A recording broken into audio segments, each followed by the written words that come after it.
आज के दिन की शुरुआत हो चुकी है गैस डालने से।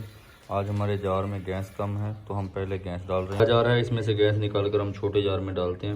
उसके बाद एक गॉबलेट इसमें डालते हैं तो धीरे धीरे गैस फुल हो जाती है।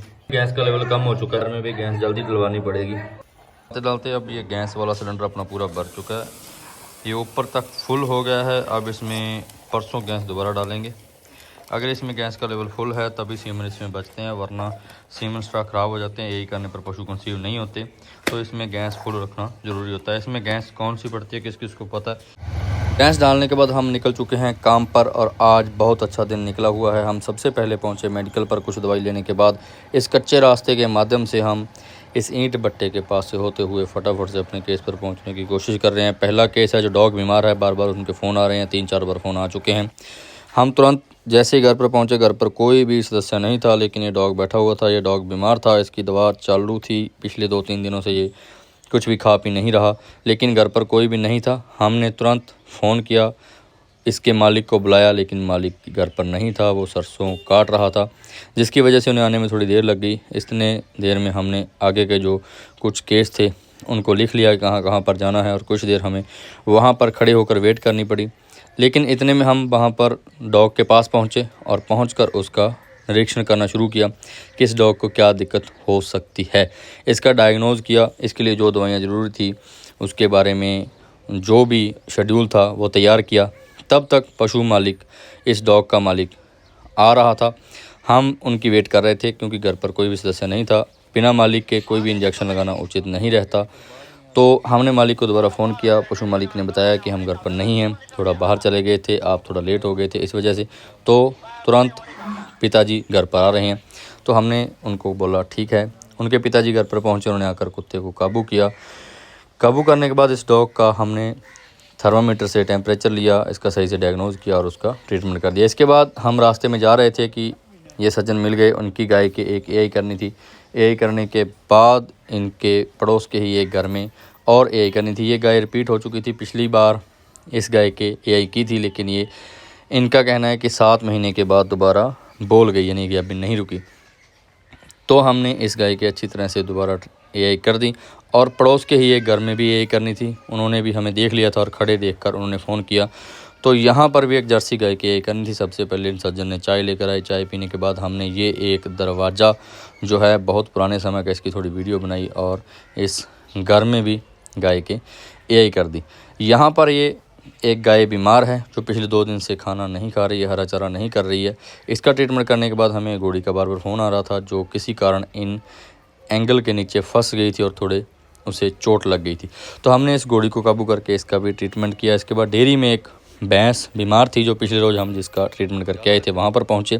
तो वहाँ पर जाकर हमने उस भैंस का टेम्परेचर लिया, उस भैंस को जो भी ज़रूरी दवाइयाँ थी, उसका जो प्रोटोकॉल था उसको फॉलो किया, और जो हिस्ट्री थी वो पूरी तरह से हमने जांची। लेकिन गाय, ये भैंस कल से बेहतर थी, 1-2 दिन में बिल्कुल ठीक हो जाएगी। इस भैंस का निरीक्षण करने के बाद आगे का केस हमारे पास था। एक घोड़ी थी हमारे दोस्त की, वो घोड़ी ब्याने वाली थी, उसको देखने के लिए पहुँचे, उनका निरीक्षण करने के लिए पहुँचे। लेकिन वहाँ पर जाकर पता चला घोड़ी ठीक ठाक है, उसे कोई दिक्कत नहीं है। तो उन्हें ठीक से इसकी खुराक के बारे में बताकर, एक गाय हीट में थी उसको जाँच कर, सही फॉलिकल ना होने की वजह से हमने उस गाय की एआई नहीं की, और घोड़ी के बारे में ट्रीटमेंट बताकर हम अगले केस पर आगे, जहां पर हमने आज लगातार 4 से 5 भैंसें चेक की। और कमाल की बात यह है कि चारों पांचों गैप भी निकली। बहुत खुशी होती है जब हमारे सीमन से कोई गाय भैंस गैबिन निकलती है। इन सज्जन का कहना था कि हमारे घर पर गाय भैंस भी गैबिन नहीं रह रही है, लेकिन आज इन्होंने 4 भैंस चेक करवाई, चारों की चारों बहने वाली निकली। कोई 7 महीने की, कोई 3 महीने की, कोई 2 महीने की। तो इस बात पर हमने भी इन्हें कहा कि आज कोई नहीं रह रही है तो वो भी चेक करवा लो, आपका दिन अच्छा है। सभी भैंसें गैबिन निकलेंगी। इनकी देखा देख इनके पड़ोस में भी एक भैंस चेक करवाई जो गैबिन निकली। भैंस थोड़ी शरारती थी, पहले थोड़ी दिक्कत कर रही थी, लेकिन ये बहुत सुलझे हुए पशु पालक हैं, इन्होंने तुरंत उसको काबू कर लिया। जैसे ही काबू किया तो हमने उसकी पीडी कर दी।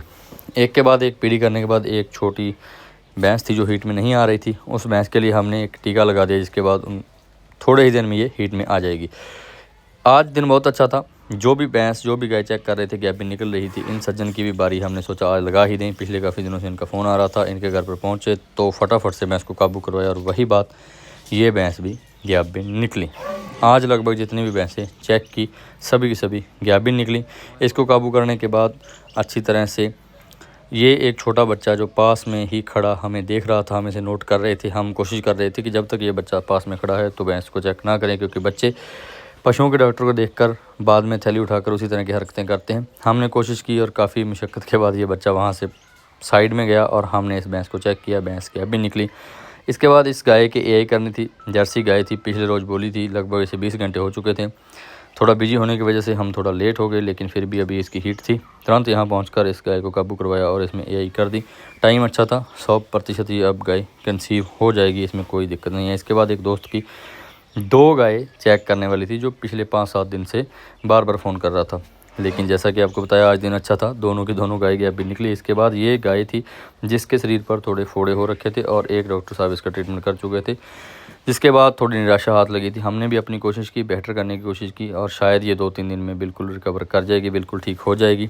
हमने जो भी दवाइयाँ थी पशु मालिक को बताई और इसके बाद बड़ी नहर से होते हुए अगले घर के चले गए, जहाँ पर हमें एक एआई करनी है। उसका पशु मालिक घर पर नहीं था। हमें उनसे कहा कि अब तुरंत घर पर पहुंच जाएं, हम आ रहे हैं। बड़ी नहर के ऊपर से ये इंदिरा गांधी नहर है, जो राजस्थान की जीवनदायिनी मानी जाती है।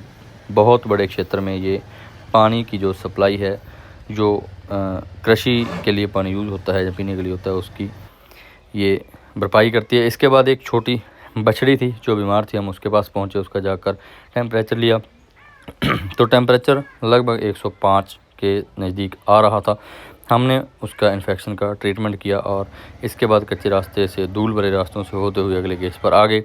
यहाँ पर भी हमने एक छोटे बछड़े के गांठों वाला टीका लगाना था, जिसे लोग बूटालेक्स के नाम से जानते हैं। चिंचड़ी की वजह से होने वाला बुखार, थैलेरियोसिस, जिसकी वजह से छोटे बछड़े बीमार हो जाते हैं। सामने वाले बछड़े के, नन्हे मुन्ने बछड़े के हमने टीका लगाना था।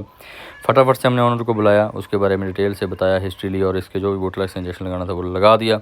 इस तरह करते करते आज का हमारा दिन निकला। नमस्ते।